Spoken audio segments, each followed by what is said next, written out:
Je suis prof et je n'aime pas l'école. C'est dommage, mais je n'ai jamais aimé l'école. Mais c'est pas grave, car dans la vie, il y a d'autres manières de réaliser ses ambitions, d'autres manières d'accéder à ses objectifs. Il y a un mois, j'ai fait la rencontre d'une personnalité connue en France pour son leadership, sa combativité et bien sûr sa volonté d'à chaque fois vouloir progresser. Cette personne, je suis fan d'elle. Elle a été, on va pas spoiler, elle a été, petite devinette, elle a été capitaine de l'équipe de France de handball, double championne du monde, médaille de bronze aux Jeux Olympiques de Barcelone, porte-drapeau de l'équipe de France aux Jeux Olympiques d'Athènes. Il s'agit bien sûr, vous l'avez deviné, je l'ai entendu, Jackson Richardson. Ce type-là, je le regardais dans mon canapé quand j'étais gosse et il me faisait vibrer, avec son style caractéristique, bien sûr ses dreads, et il portait un message fort, parce que c'était le capitaine, il avait cette volonté de toujours emmener son équipe au plus haut. Maintenant, aujourd'hui, Jackson est entraîneur. Et il y a un mois, j'ai eu l'occasion d'assister à un de ses matchs, et figurez-vous que j'ai même eu la chance de prendre un selfie. On a eu une discussion qui était magique à la fin d'un de ces matchs. Non, en vrai, il y avait de la neige derrière, je me le caillais grave. Et durant cette conversation qui était magique pour moi, puisque je l'observais depuis longtemps, et puis j'avais enfin l'occasion de lui poser des questions, je lui ai posé la question suivante. Jackson, selon vous, quel est le secret qui peut nous mener vers le sommet de nos ambitions? Et là, il m'a dit, Francis, je t'arrête tout de suite. Il n'y a pas de secret. Pour atteindre le sommet de ses ambitions, il faut avoir envie, être bien conseillé et ne jamais s'arrêter de progresser.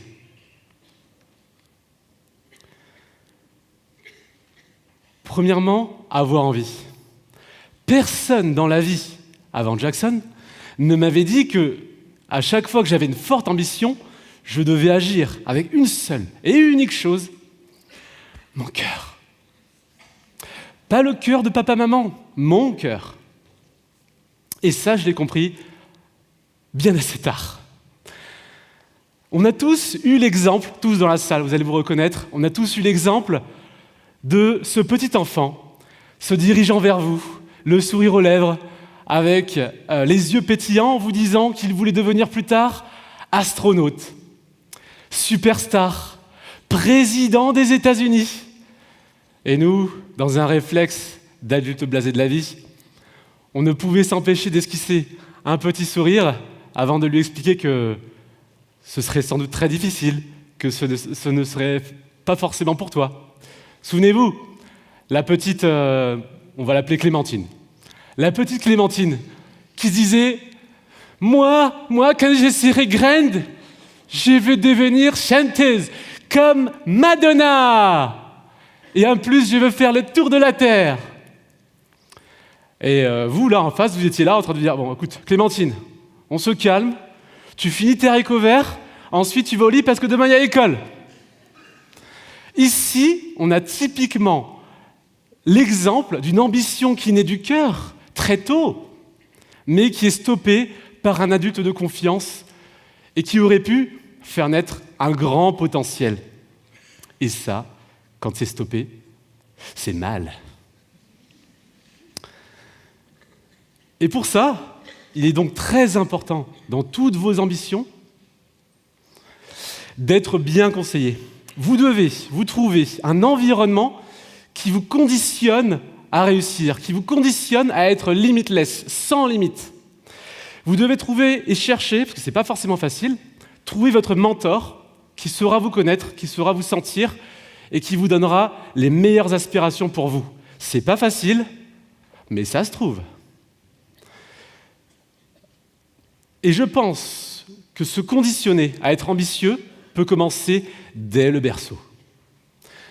Moi, ça m'a toujours fait rire, vous savez, les jeunes parents, complètement gaga parce qu'ils ont leur premier enfant.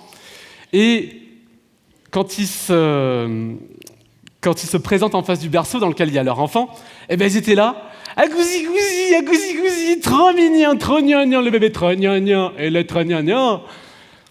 Ils bêtifient leur enfant. Alors qu'en fait, je vous rassure, on peut parler normalement à nos enfants en faisant des phrases simples, certes, mais des phrases, et on gagnera énormément de temps sur les apprentissages. Donc, avoir un langage normal dès la naissance est une marque d'ambition. Alors, des enfants, j'en ai, à titre personnel, j'en ai 347. C'est pas ce que vous croyez, je vous explique. En fait, comme je vous l'ai dit, je suis prof, du coup j'ai des classes, des élèves. Et il n'y a pas très longtemps, j'étais en charge d'une classe de terminale, pas très loin d'ici, dans le fin fond de la Haute-Vienne, je ne sais pas pourquoi je pense cet accent-là, à Bellac, village champêtre, mais hautement merveilleux. Et dans cette classe, ils étaient 24, super mignons, super cadres, tout va bien. Et vous savez, le premier jour, on se présente, on fait les présentations. À ce moment-là, j'ai décidé de mener une petite expérience. Dans un premier temps, je me suis présenté oralement pendant 10 minutes, et ensuite, je les ai laissés se présenter sur un petit bout de papier pour qu'ils m'inscrivent dessus leurs aspirations personnelles. Alors, j'ai commencé par me présenter. Bonjour, je m'appelle Francis. Voilà. Ils m'ont demandé si Francis était mon vrai prénom. Ok, ça commence bien. Et ensuite, je leur ai dit que j'avais une passion dans la vie, une passion, le voyage. Je leur ai raconté donc, que j'avais fait plus de 15 pays, que chaque voyage était une étape supplémentaire dans mon développement personnel. Et suite à cette présentation, ils ont donc eu une libre expression sur leurs fiches. Et quand je suis rentré chez moi et que j'ai lu les fiches qu'ils avaient rédigées, les 3/4 de la classe avaient mentionné dessus le vœu de voyager, faire le tour du monde et rencontrer d'autres cultures. Ici, on a vraiment un exemple concret où un adulte référent de confiance, par une action anodine parfois, conditionne les cerveaux et conditionne la pensée des jeunes. Et voilà une manière de pouvoir, entre autres, changer le monde. J'ai fait exactement la même expérience beaucoup plus récemment avec une classe pareil de terminale, ils ont 16-17 ans, cette fois-ci sur Caen, en Normandie, classe de 35, un peu plus chargée, un peu plus fournie. Et là, par contre, j'ai inversé le processus. Je ne me suis pas présenté, je les ai laissés se présenter pour ensuite dévoiler ma personnalité.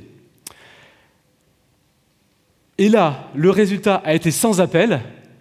Aucun n'avait fait référence au voyage. On avait majoritairement eu des aspirations classiques. On a même eu beaucoup de choses farfelues du genre posséder une villa, devenir riche, sortir avec Beyoncé. Des choses beaucoup plus fantaisistes, même eux n'y croyaient pas, voilà, c'était de la dérision. Alors que c'est une bonne ambition, finalement.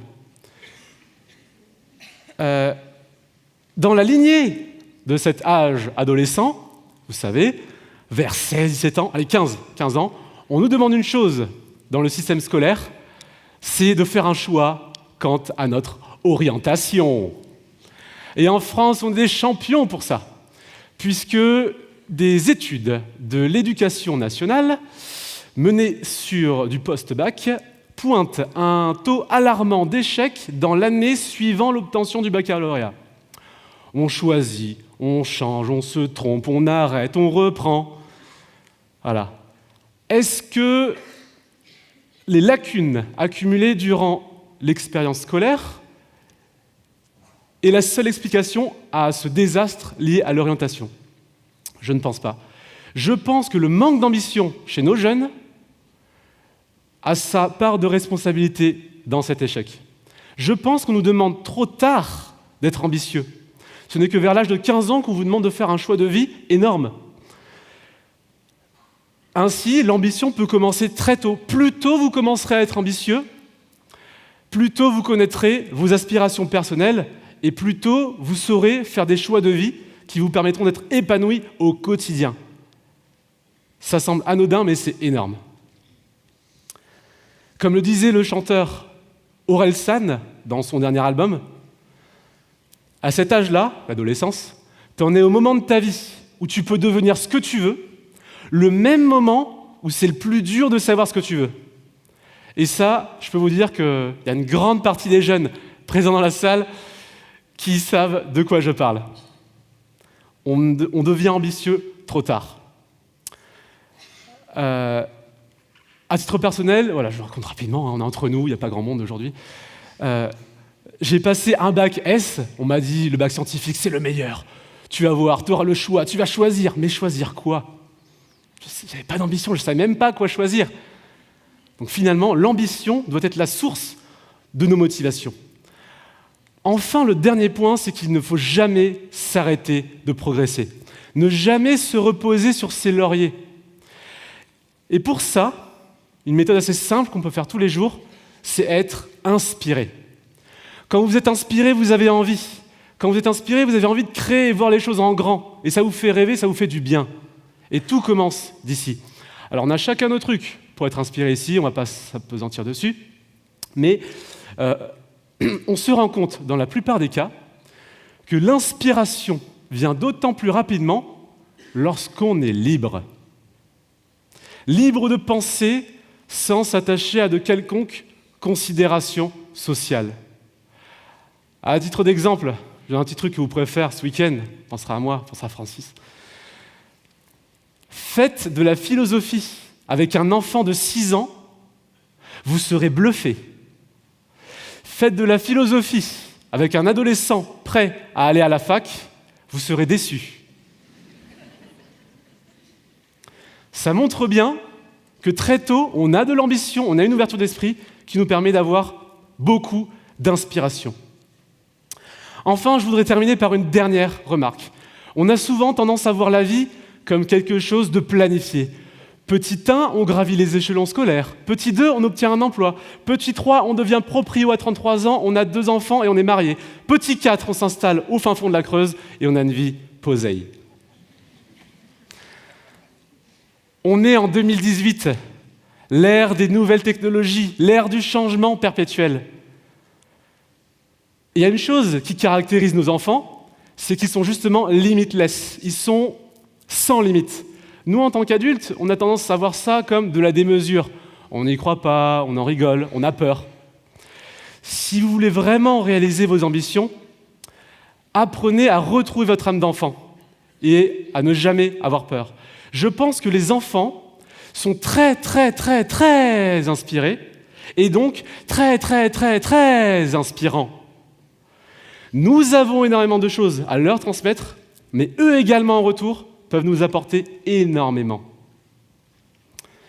Et donc, comme je vous le disais, pour être ambitieux, il faut donc retrouver ses yeux d'enfant, son âme d'enfant, ne pas avoir peur et ne pas avoir peur du changement, surtout, car comme le prophétie William Shakespeare, cœur insouciant vit longtemps.